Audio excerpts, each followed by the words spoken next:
1857 के आंदोलन में वीर कुंवर सिंह का नाम कई दृष्टियों से उल्लेखनीय है। कुंवर सिंह जैसे वयोवृद्ध व्यक्ति ने ब्रिटिश शासन के खिलाफ बहादुरी के साथ युद्ध किया। तो यहाँ एक शब्द है वयोवृद्ध, इसको बोर्ड पर देखो, क्या शब्द था वो? वयोवृद्ध, वयोवृद्ध। अब ध्यान से देखो, ये शब्द है वे है विसर्ग, और वृद्ध, वृद्ध बोलते हैं बूढ़े को। किसको? बूढ़े को, बूढ़ा, ठीक है ना। ये है संस्कृत का, इसको बोलते हैं तत्सम। क्या बोलते हैं? तत्सम। और ये है तद्भव, जैसे दुग्ध, दूध, रात्रि, रात, हस्त, हाथ, वैसे ही वृद्ध, बूढ़ा। ठीक है, ये हिंदी का है, ये संस्कृत का है। ये तत्सम है, ये तद्भव है। अब है ये वे को बोलते हैं उम्र। क्या बोलते हैं? उम्र। इसका एक नाम और होता है, क्या? आयु। तो चलो आयु पर अभी बात करते हैं। एक नाम और होता है, बताओ? अवस्था। वेरी गुड, याद रह गया बच्चों के। जी मैं देख रहा था याद करते हो कि नहीं। अब देखो, अगर पर्यायवाची आए ना, तो पर्यायवाची में तो ये सारे एक जैसे ही हैं, ठीक है। लेकिन इसमें और इसमें अंतर है। वो अंतर क्या है वो देख लो। आयु तो होता है पूरा जीवन काल। क्या होता है? पूरा जीवन काल, ठीक है। और उम्र होता है वर्तमान आयु, वर्तमान आयु, वर्तमान आयु। अब जो आयु है, अब उसको उम्र कहते हैं। अब ये इसलिए बता रहा हूं, कई बार कंपटीशन में काम आते हैं। 4 वाक्य देता है अलग अलग और पूछता है कि इनमें से सही कौन सा है। तो उसमें मान लो एक वाक्य दे दिया कि इसमें मेरी आयु 40 साल है, 3 और होंगे, तो ये वाक्य कईयों को तो सही लगेगा। लेकिन इसमें मेरी आयु 40 साल है, ये वाक्य गलत है, क्योंकि इसमें मेरी आयु तो पूरा जीवन काल होता है ना। जैसे कुत्ते की आयु 14 साल मानी गई है, कछुए की आयु 100 साल मानी गई है, ऐसे अलग अलग। आदमी की आयु औसतन 60-70 साल मानी गई है। तो यूं होती है आयु तो पूरा जीवन काल है।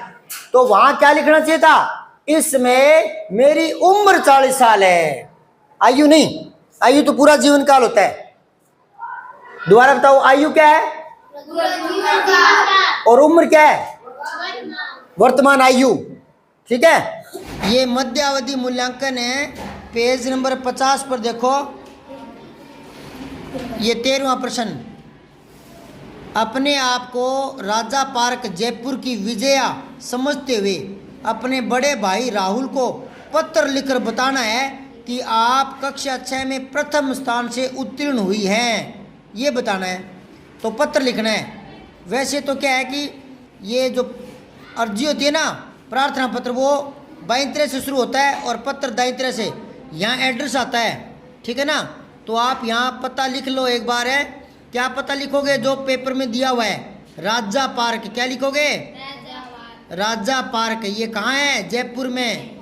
तो ब्रैकेट में लिखो जयपुर, ठीक है। इसके नीचे तारीख लगानी है, आज की तारीख लगा दो। जिस दिन पेपर होता है ना, वो तारीख लगा देते हैं, ठीक है ना। तो अब आगे देखो, यहाँ जो है ना बाईं तरफ, यहाँ ये 2 लाइनें खाली पड़ी है, 3, इनमें आपको लिखना है। बड़े भाई साहब को लिख रहे हो ना, तो यहाँ लिखो आदरणीय बड़े भाई साहब, ठीक है। कोमा लगाओ यहाँ। और सादर प्रणाम। क्या लिखोगे? सादर प्रणाम। अब ये पूर्णविराम लगा दोगे। ये 2 चीज़ें पूरी हो गई। क्या क्या?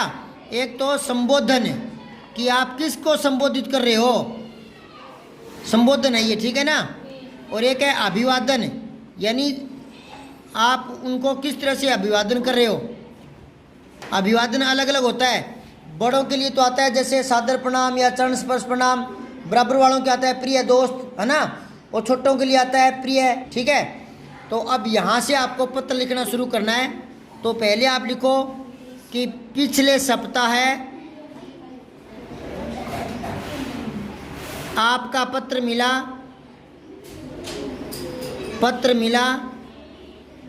पढ़कर घर के समाचार मालूम हुए।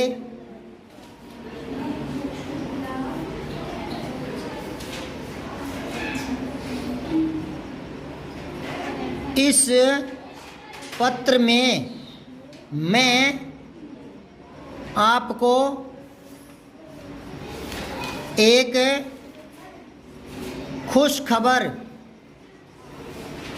खुशखबरी देना चाहती हूँ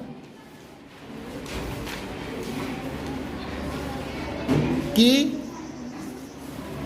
हमारा परीक्षा परिणाम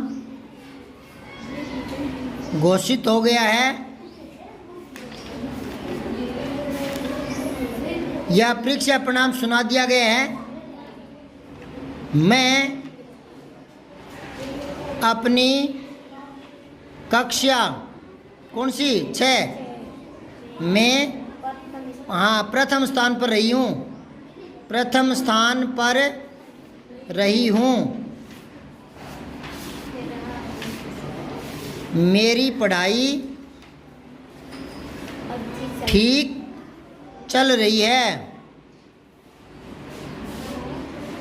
आप चिंता न करें। आप न करें, ठीक है। मेरी तरफ से माताजी व पिताजी को चरण स्पर्श प्रणाम कहना। चरण स्पर्श, चरण होता है पैर, स्पर्श होता है छूना, पैर छूते हुए ना, चरण स्पर्श प्रणाम कहना। अब यहाँ नीचे लिखा करते हैं, ये बड़े भाई है ना और वो विजया छोटी है ना, तो लिखना है आपकी प्रिय बहन विजया। बस ये पत्र पूरा हो गया। ऐसे लिखते हैं, समझ में आई क्या? सब्सक्राइब करके बेल आइकन जरूर दबाएं।